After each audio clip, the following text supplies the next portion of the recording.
갈라디아서 1장 6절에서 10절까지입니다. 신약성경 갈라디아서 1장 6절에서 10절 말씀.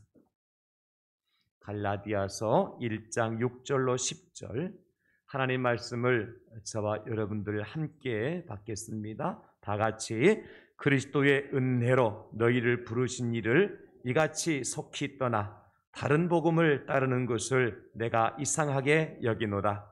다른 복음은 없나니 다만 어떤 사람들이 너희를 교란하여 그리스도의 복음을 변하게 하려 함이라.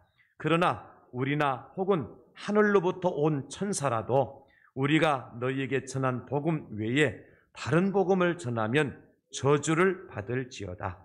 우리가 전에 말하였거니와 내가 지금 다시 말하노니 만일 누구든지 너희가 받은 것 외에 다른 복음을 전하면 저주를 받을지어다. 이제 내가 사람들에게 좋게 하랴, 하나님께 좋게 하랴, 사람들에게 기쁨을 구하랴. 내가 지금까지 사람들의 기쁨을 구하였다면 그리스도의 종이 아니니라. 아멘. 오늘 본문 말씀을 중심으로 다른 복음은 없습니다, 이런 제목으로 함께 말씀의 은혜를 나누려고 합니다. 옛날에 가짜 휘발유 사건이 있었죠. 휘발유에 물을 타고 다른 첨가제를 첨가해서 값싸게 휘발유를 팔았는데 그 휘발유를 주유하고 차량을 운행하는 차가 손상이 되고 사고 날 뻔한 그런 예가 있었습니다. 가짜 휘발유, 우리 눈으로 보기에는 진짜인지 가짜인지 구별되기 힘듭니다. 냄새를 맡아도 가짜 휘발유나 진짜 휘발유나 우리가 구별하기 힘들 정도로 냄새도 휘발유 냄새가 납니다. 그렇기 때문에 전문가들이 옥탄가 검사를 하고 수치 계산을 해야 이게 진짜인지 가짜인지 구별할 뿐이지, 우리는 값싸다는 이유로 싸니까 싼 게 비지떡이라고 그걸 놓고 다니다가 사고 당할 뻔한단 말이죠. 여러분, 값이 싼 가짜 휘발유가 좋습니까? 값이 비싸더라도 진짜 휘발유가 좋습니까? 값이 비싸더라도 진짜 휘발유를 넣어야 됩니다. 이 차를 타고 안전하게 운행해야 되지 않겠습니까? 요즘 식당에 가기 참 힘들죠. 가도 환영을 안 해주니까. 그러다 어쩌다가 식당 가서 김치가 나오면 우리가 맨 먼저 뭘 확인합니까? 이게 중국산인지 국산인지 확인하잖아요. 눈으로 봐서 확인이 돼야 안 돼요? 잘 안 돼요. 오히려 중국산이요, 더 맛있게 보이고 깔끔해 보이고요, 색깔이 좋아요. 실제 중국산 고춧가루를 보면요, 훨씬 더 빛깔이 좋습니다. 고추 색깔이 난단 말이에요, 국산보다도. 그런데 왜 중국산을 우리가 김치를 잘 안 먹습니까? 먹으면 탈이 나니까, 문제가 발생하니까, 그죠? 근데 중국산 배추로 만들고 고춧가루를 만들어요. 그런데 만드는 과정에서 문제가 있고 첨가제가 들어가니까 문제가 생기는 거예요. 그냥 배추 그대로 고춧가루 그대로 사용하면 중국산이든 국산이든 뭐가 다르겠어요. 그런데 거기에 첨가제가 들어간단 말이에요. 또 만드는 과정 속에서 우통볶고 들어가고 배추 씻는다고 그냥 그 안에서 만들다가 또 소변 본다고 밖에 나오지도 않아요. 그분들이 그냥 간도 해야 되니까, 어차피 소금 넣어야 되니까. 그러다가 그런 걸 만들어가지고 이제 국산에 들어오니까 문제가, 국가에 들어오는 문제가 되는 거죠. 여러분, 독버섯 독버섯. 이 독버섯은 세 가지 큰 특징을 가지고 있어요. 먼저 눈에 보기에 굉장히 깨끗하고 색깔이 예쁘단 말이에요. 그래서 이 독버섯은 희고 곱고 아름답다는 특징이 있어요. 또 이 독버섯 보면 색깔이 알록달록하고 얼마나 이뻐요. 그래, 여러분들이 길가에 지나가다가 이 버섯을 보고 야, 이거 먹고 따먹고 싶다, 그런 마음의 감동이 오잖아요. 이게 독버섯의 특징이에요. 근데 여러분, 상황버섯이나 여러분 이런 버섯 보면 먹음직스러워요, 먹음직스럽잖아요. 그 소똥같이 생겼잖아요. 모르시는가 봐. 그래서 한번 가져올게요. 잘못했네. 그래, 독버섯과 일반 진짜 몸에 좋은 버섯은 그렇게 차이가 나더라고. 독버섯은요, 당장 눈으로 보면 색깔이 희고 곱고 아름다워. 또 하나의 특징은 뭐냐면 독버섯은요, 우리 생활 반경에 아주 가까운 데 서식을 해요. 쉽게 말하면 공원이나 산책로 같은 데 가다 보면은 버섯을 종종 발견하잖아요. 그 대개 99% 어떤 버섯에 먹을 수 있는 버섯이 아니라 먹지 못하는 독버섯이에요. 그러나 우리가 잘 아는 이제 비싼 버섯들은 어때요? 깊은 산, 나무 꼭대기, 바위 틈 이런 데 있단 말이에요. 채취하기가 쉬워요, 어려워요? 어려워요. 그렇다고 여러분 쉬운 독버섯을 그냥 공원 가다가 채취해서 먹으면 어떻게 되죠? 배 아파요. 예, 병원 가야 돼요. 그러니까 좀 어렵고 힘들더라도 깊은 산 속에 가서 또 참나무, 밤나무에 달려있는 그러한 좋은 버섯을 채취해서 먹어야 되겠죠? 또 독버섯의 또 하나의 특징은 세 번째 어떤 특징이 있는 거 아니까 장소나 기후나 강우량에 따라서 버섯의 모양이 바뀐다는 거예요. 똑같은 독버섯 종류인데 어느 장소에서 나느냐, 어떤 기후에서 자라느냐, 강수량이 얼만큼 되느냐에 따라서 버섯의 모양이 다르고 색깔이 달라진다는 거예요. 그 버섯도감을 가지고 가서 찾아봐도 이게 진짜 독버섯인지 아닌지 모르는 이유가 뭐냐면 장소에 따라 다르다니까. 똑같은 독버섯인데. 그러니까 이거 사람 헷갈리게 만드는 거예요. 여러분 어떻습니까? 가짜 휘발유, 중국산 김치, 독버섯 공통점이 있죠. 우리가 눈에 보기는 좋아, 손에 쉽게 잡혀. 그러나 그것을 먹으면 어떻게 돼요? 탈이 난다. 이것이 우리가 경계해야 될 다른 복음이에요. 오늘 우리 교단, 고신교단에서 정한 2단 경계주일이거든요. 무슨 주일? 2단 경계주일. 그래서 오늘은 고신교단 산하의 모든 교회들이 2단 경계주일로 지켜요. 그래서 저는 본문 말씀을 중 다른 복음은 없다. 진짜 복음이 있다는 거죠. 그러면 여러분 이것을 어떻게 구분할 수 있느냐? 진짜 복음과 가짜 복음이 있을 거 아니에요? 다른 복음과 오늘 예수 그리스도 복음이 있단 말이죠. 구분하는 방법이 있어요. 세 가지인데 여러분 한국은행에서 진짜 지폐와 가짜 위조 지폐를 분별하는 분별사들이 있습니다. 그 사람들은 맨날 그것만 해요. 그 사람들이 어떻게 이 분별력을 갖추게 되는 어떤 감별사가 될 수 있느냐면요. 다른 방법이 아니라 진짜 한국은행에서 발행한 지폐를 500원짜리든 1000원짜리든 5000원짜리든 만원짜리든 5만원짜리든 그 진짜 지폐만을 매일같이 만지고 세고 눈으로 확인하고 냄새로 맡고 이것만 하는 거예요. 다른 거 안 해요. 진짜 지폐 있잖아. 5000원짜리 5만원짜리 그것만 가지고 매일 만져봐. 그리고 이렇게 세보고 그리고 눈으로 확인해보고 냄새도 맡아본단 말이죠. 그렇게 하기를 한 달이고 두 달이고 석 달이고 1년이고 하게 되어지면 나중에는 똑같이 생긴 위조지폐를 갖다 놓고 딱 손에 잡아보면 봐도 이게 가짜인지 진짜인지 알아본단 말이에요. 처음부터 가짜 갖다 놓고 이게 가짜다 진짜다 구분해라 그렇게 하지 않는다고요? 뭘만 갖다 놔요? 진짜만 갖다 놔. 그 진짜만 본 사람은 나중에 가짜 보면 분명 바로 알아요. 보석 감별사도 마찬가지거든요. 그러면 복음도 마찬가지예요. 우리가 이게 가짜냐 가짜가 아니네 여러분 그거 들여다볼 필요 없습니다. 뭐만 보면 돼요? 진짜만 보면 돼요. 진짜만 보면 된다고. 그러면 진짜가 아닌 것은 다 뭐예요? 모르겠어요? 진짜가 아닌 것은 다 뭐예요? 가짜예요. 무조건 가짜야. 오늘 사도 바울이 갈라디아 교회 성도들에게 진짜 복음, 그리스도의 복음이 무엇인지 말씀하고 있는 거예요. 그 세 가지인데요. 첫째는 뭐냐면 오직 은혜 복음입니다. 오직 은혜 복음. 오직 은혜 복음. 이제 끄네요. 오직 은혜. 여러분 오늘 본문에 보니까 이렇게 말씀하고 있지요. 오늘 본문의 6절 보십시오. 그리스도의 은혜로 너희를 부르신 이를 이같이 속히 떠나 다른 복음을 따르는 것을 내가 이상하게 여기노라. 그리스도의 은혜로 너희를 부르셨다. 저와 여러분들이 예수 믿는 사람으로 택하신 것이 하나님의 은혜죠. 하나님 우리를 택하여 주셨기 때문에 우리 택함을 받았기 때문에 하나님 백성 됐죠. 우리를 또한 택하시고 때가 돼서 하나님께서 불러주셨기 때문에 하나님의 자녀가 되었습니다. 할렐루야.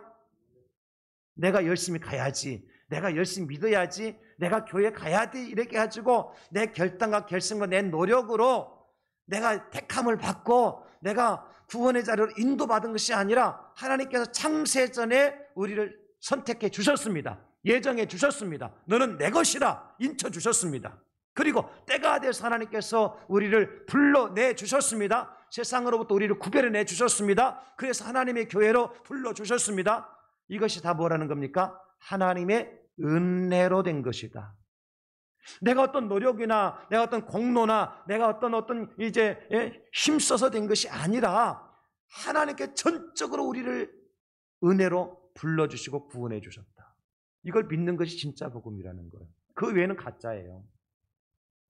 로마 가톨릭에서 말하는 것처럼 99%의 하나님의 은혜와 1%의 우리의 공로 사상, 우리의 잉여론적인 그런 공로에 의해서 구원받는 것이 아니라는 것입니다. 우리는 100% 하나님의 은혜로 구원받은 하나님의 자녀가 되었음을 믿으시기를 예수님의 이름으로 축원합니다. 그러니까 이것이 감사합니다. 사람들이 왜 이단에 잘 빠지느냐? 이유가 하나 있습니다. 바로 이 오직 은혜라고 하는 것이 믿어지지가 않는 거예요. 그래도 그렇지, 내가 조금 노력해야 되지 않겠습니까? 내가 조금 봉사해야 되고 내가 조금 헌금을 해야 되지. 그러니까 절에 나가시는 분들이요, 가끔 교회 초청돼 가지고 오셔서요, 초청잔치 할 때 오시면요, 반드시 뭐하고 가신 줄 아세요? 봉양하고 가세요. 헌금하면. 그분은 절대 공손으로 안 옵니다. 빈손으로 안 옵니다. 그래서 제가 지난주에도 어떤 이제 저 언양에 있는 동기 목사님 만났는데, 그 교회는요, 거의 뭐 매주 안 믿는 사람들이 헌금을 하는데 성도들이 하는 주일 헌금보다 더 많대. 그래서 교회도 안 오고 그냥 지나가다가도 와가지고 교회 헌금에도 헌금 넣고 들어가고 이렇게 하고 간대요. 왜요? 그렇게 해야 부처님의 공덕을 내가 받을 수 있는 거야. 여러분, 그러나 교회는 절대로 내가 헌금을 했기 때문에 하나님의 은혜를 받는 게 아닙니다. 여러분들이 봉사를 열심히 했기 때문에 구원받는 게 아닙니다. 전적으로 하나님의 은혜로 되는 거예요. 그럼 왜 헌금합니까? 왜 봉사합니까? 나 같은 사람을 구원하신 하나님의 은혜가 크니까 어찌 내가 하나님 앞에 드리지 않을 수 있고 어떻게 하나님 앞에 헌신하지 않을 수 있겠습니까? 여러분, 100% 하나님의 은혜로 선택받고 100% 하나님의 은혜로 부름받고 100% 하나님의 은혜로 구원받았으면 99% 은혜 받은 사람보다도 더 어떻게 해야 돼요? 더 많이 봉사할 수 있고 더 많이 헌신할 수 있어야 돼요. 이게 정상 아닙니까? 저 사람들은 99% 가지고 저렇게 열심히 의무적으로 하는데 우리는 100% 은혜를 누리면서도 안 하려고 하니까 문제가 되는 거지. 어쨌든 여러분, 성경에 보니까 포도원의 주인과 그리고 그 종들의 이야기가 나옵니다. 아침 9시부터 오후 6시까지 일한 종들이 있었고, 그 다음에 오후 5시에 주인이 나가서 포도원에 들어보내서 1시간 일한 사람이 있었습니다. 나중에 계산할 때 이 품삯을 얼마씩 주죠? 똑같이 한 데나리씩 줍니다. 아니, 생각해 보세요. 아침 9시부터 적어도 6시까지 일했으면 뭐 점심시간 빼고도 8시간 일한 거 아닙니까? 그러면 1시간 일한 사람보다 최소한 8배는 더 줘야 맞죠. 그걸 똑같이 주더라니까요. 이게 은혜입니다. 은혜 원리입니다. 어떻게 해요? 세례 요한 보십시오. 세례 요한은 어머니의 뱃속에 있을 때부터 예수님 믿었어요. 그렇죠? 마리아가 이제 세례 그 요한의 어머니한테 방문했을 때 세례 요한이 그 어머니 뱃속에도 막 그냥 주님 오셨다고 막 그냥 난리 쳤잖아요. 그런데 예수님 한편에 달려 죽은 강도는 마지막 죽는 순간에 예수님 믿었습니다. 세례 요한이 받은 구원과 강도가 받은 구원이 다른가요? 똑같습니다. 이게 하나님의 은혜의 원리입니다. 무슨 얘기인 줄 아세요? 여러분 신앙의 연수에 따라서 구원받는 게 다른 게 아니고, 여러분이 봉사한 시간에 따라서 구원받는 게 다른 게 아니고, 여러분 헌금의 액수에 따라 구원받는 게 다른 게 아니라는 거예요. 왜? 구원이라고 하는 것은 하나님의 은혜로 부어주시는 것이기 때문에 나의 노력이나 공로나 어떤 하나님 앞에 헌신한 것의 분량에 따라 구원받는 게 아니, 구원은 그렇지 않습니다. 절대로. 오직 의인은 믿음으로 말미암아 살리라 함과 같으니라. 여러분 이것을 믿는 것이 우리 기독교입니다. 그러나 이단들은 어떻게 합니까? 그렇지 않지요. 적어도 1시간이라도 봉사를 해야 구원받고, 단 100만 원에 더 많은 헌금을 해야 구원받고, 그러니까 돈 팔고 밥 팔고 집 팔고 통장 털어서 교자 앞에 갖다 주어야 너는 세상 욕심 다 버리고 이제는 구원받은 사람이다, 그렇게 얘기하는 거예요. 학교 생활 그만두고 직장 생활 그만두고 그 집단에 와서 24시간 봉사해야, 합숙하면서 봉사해야 너는 세상 등지고 이제 하나님께로 나왔으니까 넌 구원받아, 그렇게 얘기하는 거예요. 이것이 바로 오직 은혜로 구원받는 것하고 다른 복음인 것입니다. 사랑하는 성도 여러분, 생각해 보십시오. 오늘 저와 여러분들이 하나님 앞에 예를 들어서 예배를 드리고 시간을 드리는데 그 시간 드림이 여러분의 힘과 노력으로 가능합니까? 그것만으로 가능해요? 하나님께서 우리에게 은혜를 주시지 않으시면 오늘이 주일인지 모르고 살아가는 사람들이 태반입니다. 일요일인지도 알아요. 주일인 줄 몰라요. 무슨 차이인 줄 아세요? 하나님의 은혜가 있느냐 없느냐 차이예요.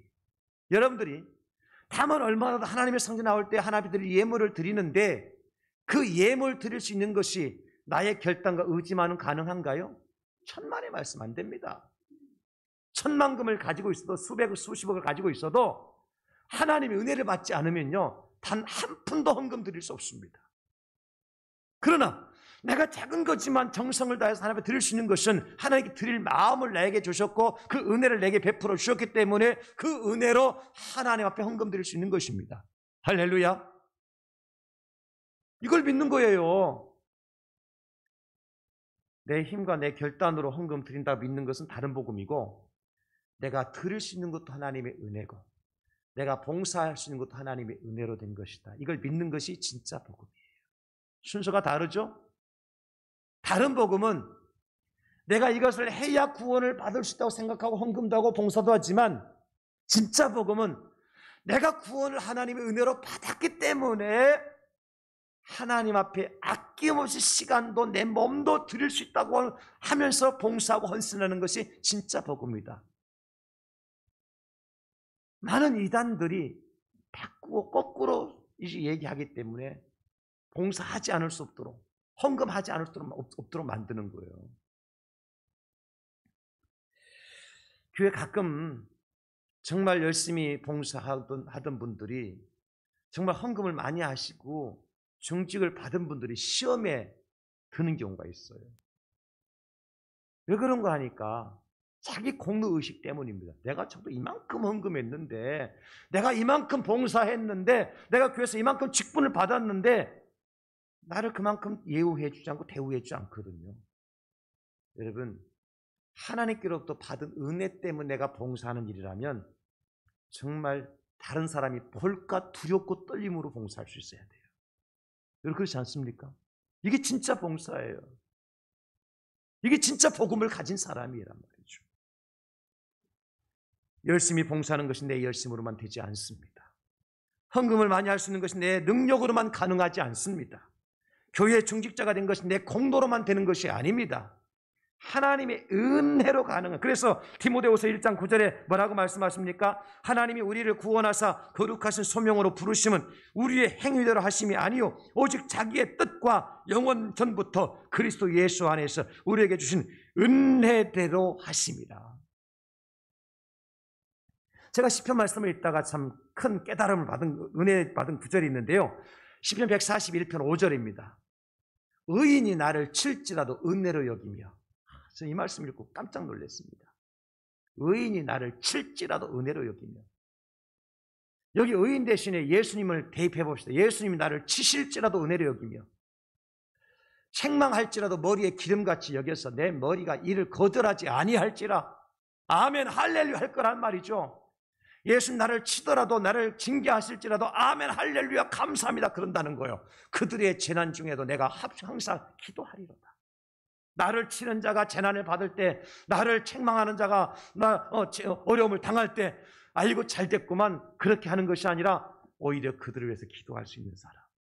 이게 은혜를 은혜로 하는 사람 아니겠습니까? 그래서 여러분 지나가다가 돌불에 걸려 넘어지면 할렐루야 할 수 있어야 돼요. 에이 재수없다 하지 말고. 새가 지나가다가 똥 싸서 내 머리에 떨어지면 재수없는 것이 아니라 복권 사야 돼요. 아니 세상에 날아가는 새가 똥을 싸서 내 머리에 떨어졌다. 이거 보통 일입니까? 확률적으로 생각해 보세요 여러분. 보통 일이 아니죠. 대단한 일이죠. 하나님의 특별한 계획이 있구나. 그 새똥 때문에 빠지던 머리카락이 안 빠질 수 있어요. 그 새똥 때문에 휘어진 머리카락이 안 휘어질 수 있다고. 그래서 우리 많은 사람들이 돌불에 걸려 넘으면 재수없다 그러고 새똥 떨어지면 재수없다 그러잖아요. 우리는 반대로 하나님의 은혜로다. 그러면 우리 하나님은 합력해서 선을 이루시는 분이니까 넘어졌다 일어서면 어떻게 될까요? 더 건강한 모습으로, 다시는 넘어지지 않을 사람으로 하나님이 인도해 주실 것입니다. 할렐루야. 우리가 때로는 사고를 만나기도 하고 때로 어려움을 당하기도 해요. 그때 우리는 왜 다른 사람들을 이렇게 어려움을 당하지 않고 왜 나만 겪는 고난이냐고 애통해하지 말고, 하나님께서 이 고난을 통해서, 이 어려움을 통해서 뭔가 새로운 일을 행하시겠구나. 여러분 실패해보지 못한 사람은 실패를 거듭할 수밖에 없지만 실패해본 사람은요 절대로 통일한 실패 안 합니다. 왜요? 알잖아요. 어떻게 하면 되나를 알지 않습니까? 하나님 그걸 가르쳐 주시잖아요. 합력해서 선을 이루시거든요. 그래서 우리는 모든 것이 다 하나님의 은혜인 줄로 알고 그것을 믿고 나가는 진짜 복음의 주인공들이 다 될 수 있기를 예수님의 이름으로 축원합니다. 참새 한 마리가 땅에 떨어지는 것도 하나님의 허락 없이는 불가능하고요. 백합 하나가 꽃을 피우는 것도 하나님의 은혜 없이는 불가능합니다. 하물며 하나님의 사람인 저와 여러분들에게 일어나는 모든 일들 하나님의 은혜입니다. 저는 이 시간에 정말 여러분들이 지금 이 마지막 때에 하나님의 성전에 나와서 예배 드릴 수 있는 것 하나님의 은혜인 줄로 믿습니다. 우리가 잘나서가 아니지 않습니까? 우리가 뭐 많은 것을 하나님 앞에 드려서가 아니지 않습니까? 하나님의 은혜는요 많이 배운 자나 배우지 못한 자나 동일하게 임하는 거고요. 하나님의 은혜는요 가진 자나 가지지 않은 자나 동일하게 임하는 것이고요. 하나님의 은혜는 하나님의 많이 드린 자나 많이 드리지 않은 자나 동일하게 임하는 것이 하나님의 은혜인 줄로 믿습니다. 그래서 여러분 내가 이 자리에 있는 것이 얼마나 큰 은혜인가 감사할 수밖에 없어요. 나 같은 죄인을 하나님이 택하시고 하나님께서 불러내시고 구원해 내셨으니까 이것이 하나님의 은혜인 줄로 믿고 그 은혜 붙들고 나가는 저와 여러분 될 수 있기를 예수님의 이름으로 축원합니다. 사도 바울이 말하죠. 고린도전서 15장 10절에 그러나 내가 나된 것은 하나님의 은혜로 된 것이니 내게 주신 그의 은혜가 헛되지 아니하여 내가 모든 사도보다 더 많이 수고하였으나 내가 한 것이 아니요 오직 나와 함께 하신 하나님의 은혜로라. 오직 하나님의 은혜로라.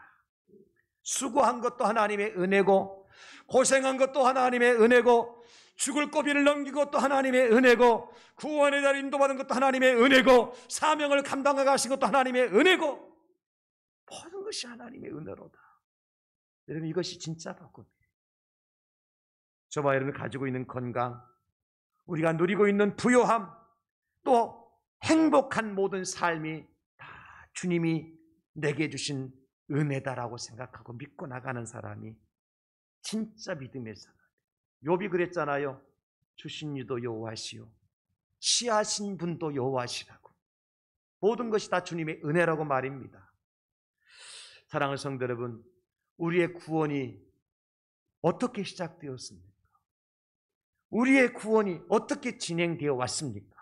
우리의 구원이 또 어떻게 마무리되고 완성될까요? 오직 하나님의 은혜로 됩니다. 그 은혜를 마음껏 누리고 살아가는 저와 여러분 될 수 있기를 예수님의 이름으로 축원합니다. 그 첫 번째 진짜 복음은 오직 은혜 복음이에요. 두 번째 복음은 뭐냐? 오직 말씀 복음입니다. 오직 성경입니다.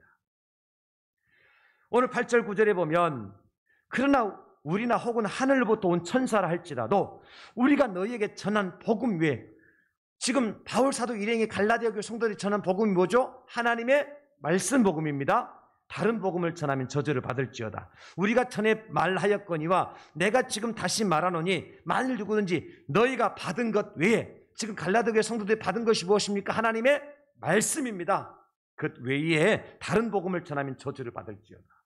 하나님의 말씀밖에 없습니다. 성경밖에 없습니다. 예수님께서 마귀의 시험을 받으실 때 인용하셨던 구약의 말씀들, 신명기 8장 3절에 보면 너를 낮추시며 너를 줄이게 하시며 또 너도 알지 못하며 내 조상도 알지 못하던 만나를 내게 먹이신 것은 사람이 떡으로만 사는 것이 아니요 여호와의 입에서 나오는 모든 말씀으로 사는 줄을 네가 알게 하려 하심이니라. 아멘. 우리가 사는 것이 무엇으로 살아요? 하나님의 말씀 때문에 산다.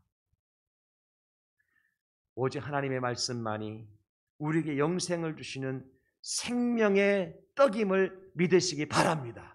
오직 하나님의 말씀만이 우리를 진리 가운데 인도하는 참된 스승임을 믿으시기 바랍니다. 오직 하나님의 말씀만이 참과 거짓을 분별할 수 있는 잣대가 됨을 믿으시기를 축복합니다. 하나님의 말씀이에요. 그래서 사도 바울은 데살로니게 성도들을 엄청나게 칭찬하셔요. 왜 그들을 칭찬하시는 거 보니까 데살로니가전서 2장 13절에 보니까 이러므로 우리가 하나님께 끊임없이 감사함은 너희가 우리에게 들은 바 하나님의 말씀을 받을 때에 사람의 말로 받지 아니하고 하나님의 말씀으로 받음이니 진실로 그러하도다. 이 말씀이 또한 너희 믿는 자 가운데서 역사하느니라. 자, 데살로니가 성도들의 특징이 뭐예요? 바울 사도가 하나님의 말씀을 전할 때에 저 바울이 가말리엘 문화에서 배운 최고의 학자 아이가 믿을만해. 똑똑한 사람인데 저 로마 시민권을 가진 아주 지위 있는 사람이니까 우리가 믿을만해. 그렇게 하지 않았다는 겁니다. 바울의 입에서 나오는 말씀을 하나님의 말씀으로 믿었다는 거예요. 사랑하는 성도 여러분, 오늘날 주의 성전의 강단에 주의 종들을 하나님께 세우십니다. 그리고 그 종들을 통해서 하나님의 말씀을 전하기를 원하십니다. 여기 서 있는 장 목사가 제가 경영학부 회계학을 전공했기 때문에 여러분들에게 경제 소식을 전하고 경제의 논리를 가르치기 위해서 이곳에 선 것이 아닙니다. 재정 돈 버는 방법을 여러분을 가르치기 위해서 이곳에 선 것이 아닙니다. 제가 선 목적은 한 가지밖에 없습니다. 하나님의 말씀을 전하는 도구로 서 있는 것밖에 없습니다. 혹시 제가요, 제 삶이 여러분들 보시기에 부도덕하고 여러분의 생각의 기준에 미달한다 할지라도 아니 목사님 자기도 제대로 못 살면서 하나님 말씀을 어떻게 전하냐고 하지 마시기 바랍니다. 그럼에도 불구하고 하나님이 저를 말씀의 도구로 쓰신다면 비록 제 삶이 부도덕하고 여러분의 생각에 미달된 그런 삶을 살아간다 할지라도 제 입에서 나오는 말씀은 하나님의 말씀으로 믿는 자가 복된 줄 믿으시기 바랍니다. 사람 보지 말라는 겁니다. 수준 보지 말라는 것입니다. 여러분 그렇지 않습니까? 어떤 분은 목사가 설교하면 설교 잘한다, 못한다 판단을 하고 구별을 합니다. 설교는 잘하고 못하고가 아닙니다. 하나님 말씀 전하면 그것이 하나님의 말씀인 것입니다. 언변이 떨어져도 마찬가지입니다. 논리가 부족해도 마찬가지입니다. 하나님 말씀으로 들으셔야 돼요. 그때 은혜가 됩니다. 때로는 목사가 하나님 말씀을 전할 때에 여러분 귀에 쏙쏙 들어올 때도 있고 마음에 기쁠 때도 있을 겁니다. 그때는 은혜가 충만하죠. 어떤 때는 내 마음을 휘집어 파는 것 같은 그런 말씀이 선포될 때 있을 겁니다. 그러면 대개 나라와 권세가 아니라 대개 시험과 대개 미혹을 받지요. 우리 목사님 내 뒷조사하고 다녔나? 제가 여러분 뒷조사하고 다닐 그런 여유가 없습니다. 그런 실력도 없습니다. 다만 하나님께서 주시는 하나님의 말씀을 그대로 전달할 뿐입니다. 목사는 전달자예요. 전파자예요. 그러면 그 말씀이 내 마음에 들려 내 마음에 찔림이 올 때 어떻게 되겠습니까? 아, 하나님께서 나를 사랑하셔서 나를 지금 고치시고 계시는구나. 나를 지금 리모델링하고 계시는구나. 그때는 아프고 힘들어요. 견디기 힘들어요. 참기 힘들어요. 목사가 밉게 보이기도 해요. 원망스럽기도 해요. 그러나 하나님이 나를 리모델링하고 계시는구나. 나를 고치고 계시는구나. 나를 치료하고 계시는구나. 아멘, 할렐루야, 감사합니다. 그 말씀을 받으면 나도 모르게 내가 믿음 안에서 말씀에 성장해 있는, 성숙해 있는 그런 그리스도인으로 세워짐을 보게 될 겁니다. 하나님 말씀밖에 없어요. 이게 복음이에요. 말씀을 무시하고 변질시키는 자들에게 대한 하나님의 경고는 무엇입니까? 요한계시 22장 18절 19절에 보니까 내가 이 두 마리 예언의 말씀을 듣는 모든 사람에게 증언하노니 만일 누구든지 이것들 외에 더하면 하나님의 말씀에 내가 첨가하면 그 말입니다. 하나님이 이 두루마리에 기록된 재앙들을 그에게 더하실 것이요, 만일 누구든지 이 두루마리 예언의 말씀에 제하여 버리면 내 마음에 안 들어, 그러면 이건 내 거 아니야 하고 제하여 버리면 뭐예요? 하나님이 이 두루마리에 기록된 생명나무와 및 거룩한 성에 참여함을 제하여 버리시리라. 엄청난 이야기죠. 말씀 그대로입니다. 더하거나 빼지 마십시오. 내가 복음 만들지 말라는 거예요. 마태복음, 마가복음, 누가복음, 요한복음이 있어도 내가 복음은 없습니다. 여러분, 내 형편에 따라서 내 처지에 따라서 말씀을 각색하고 만들지 말라는 거예요. 말씀 그대로. 내가 돈 한 푼 없는데 하나님께서 내 모든 것을 내게 바치라 그러면 아브라함처럼 바치는 겁니다. 나 돈 없는데요. 그건 내가 복음이에요.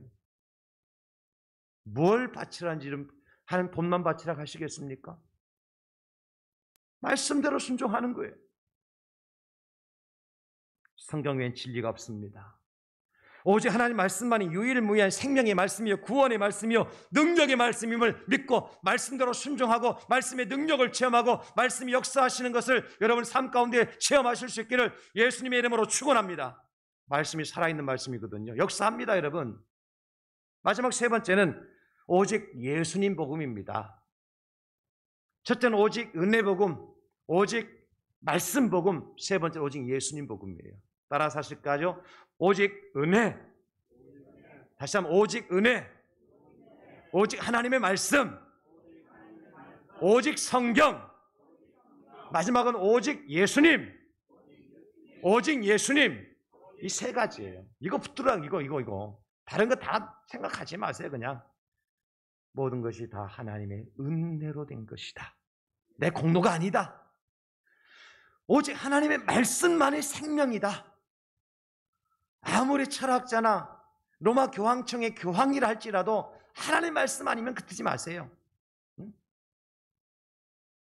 대통령이 말하더라도 하나님의 말씀 아니면 듣지 마시고, 헌법에 정해져 있어도 하나님의 말씀 아니면 따라가면 안 돼요. 그래야 살아요. 그다음 마지막으로 오직 예수님입니다. 복음 중에 복음은 구원의 핵심이 누구에게 있다는 거예요? 예수님에게 있다. 십자가에 있다. 예수님 복음 십자가 복음입니다. 이거 놓치면 다 놓치는 거예요. 아무리 여러분들이 은혜를 얘기하고 성경 말씀을 얘기해도 예수님 놓치면 다 놓치는 거예요. 그래서 마지막에 예수님이잖아요. 이단이 다 얘기해요. 은혜도 얘기하고 성경도 얘기한다니까요. 사탄이가 예수님 시험하러 왔을 때에 뭘 가지고 시험합니까? 네가 하나님 아들이라며. 그러면 이 돌 가지고 떡을 만들어 봐. 틀린 말이요? 안 틀린 말이에요? 절대 안 틀린 말. 하나님 아들 맞잖아요. 예수님. 돌과 떡 만들 수 있잖아요. 성전 꼭대기 데려 올라갑니다. 뛰어내려 봐. 시편 91편 11절로 12절에 너 알잖아. 하나님의 아들은 천사들이 그 발을 붙들어서 돌에 부딪히지 않도록 하나님께 지켜준다 얘기했잖아. 뛰어내리면 너 절대 안 다쳐. 천사들이 너 붙들어 줄 거야. 사탄이 하나님 말씀 가지고 공격해 왔어요. 근데 예수님을 구주로 인정하지 않잖아요. 이게 이단입니다. 오늘 모든 이단들이 은혜도 얘기하고 성경도 얘기해요. 아니, 신천지 가면은 성경 안 가르칩니까? 하나님의 교회 가면 성경 안 가르칩니까? 통일교회 가면 성경 안 가르칩니까? 천주교회 가면 성경 안 가르칩니까? 다 성경이에요. 그럼 누가 없어요? 예수님 없어요. 그래서 이단이에요. 끝이 이단인 거예요. 우리가 붙들어야 될 것은 예수님이에요. 성경 말씀 제가 몇 구절 같이 함께 봅니다. 요한복음 14장 6절 다 같이 시작. 예수께서 이르시되 내가 곧 길이요 진리요 생명이니 나로 말미암지 않고는 아버지께로 올 자가 없느니라. 아멘. 예수님만이 길이요 진리요 생명이기 때문에 천국 가는 유일한 하나님이신 줄로 믿으시기 바랍니다. 요한복음 사도행전 4장 12절 다 같이 시작. 다른 이로서는 구원을 받을 수 없나니 천하 사람 중에 구원을 받을 만한 다른 이름을 우리에게 주신 일이 없음이라 하였더라. 아멘. 세상에 예수님 이름 외에는 구원받을 만한 다른 이름을 천하 인간 중에 준 적이 없다고 했는데 왜 세상에 각종의 이름을 붙인 사람들을 따라가냔 말이에요. 이 성경 한 구절만 가지고도 절대 우리가 이단에 안 빠져요. 이 말씀 안 믿으니까 빠지는 거요.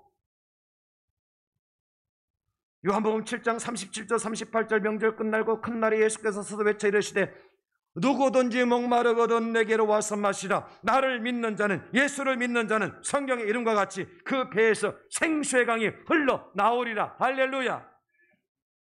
요한복음 6장 40절 내 아버지의 뜻은 아들을 보고 믿는 자마다 영생을 얻는 이것이니 마지막 날에 내가 이를 다시 살리리라 하시니라. 아들 예수를 믿고 보고 믿는 자마다 영생 얻는다. 히브리서 4장 14절 그러므로 우리에게 큰 대제사장이 계시니 승천하신 이곳 하나님의 아들 예수시라. 우리가 믿는 돌이 예수 그리스도를 굳게 잡을지어다. 아멘. 요한일서 5장 5절 예수께서 하나님의 아들이심을 믿는 자가 아니면 세상을 이기는 자가 누구냐? 예수님이 하나님의 아들이심을 믿는 자만이 세상을 이길 수 있다는 겁니다. 예수의 이름으로 승리하시기를 주의 이름으로 축원합니다. 예수님의 이름으로 세상을 정복할 수 있기를 예수님의 이름으로 축원합니다. 예수님의 이름으로 모든 병마를 물리치고 사탄과 싸워서 승리하실 수 있기를 예수님의 이름으로 축원합니다. 성전 미문에 앉았던 안진뱅이가 어떻게 일어나죠?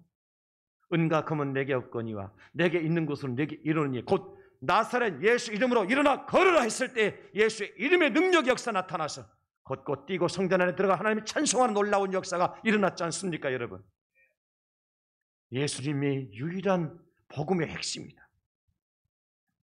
요한일서 5장 10절에도 하나님 아들을 믿는 자가 자기 안에 증거가 있고 하나님 믿지 아니하는 자는 하나님의 거짓말하는 자로 만드나니 이는 하나님께서 그 아들에 대하여 증언하신 증거를 믿지 아니하였습니다.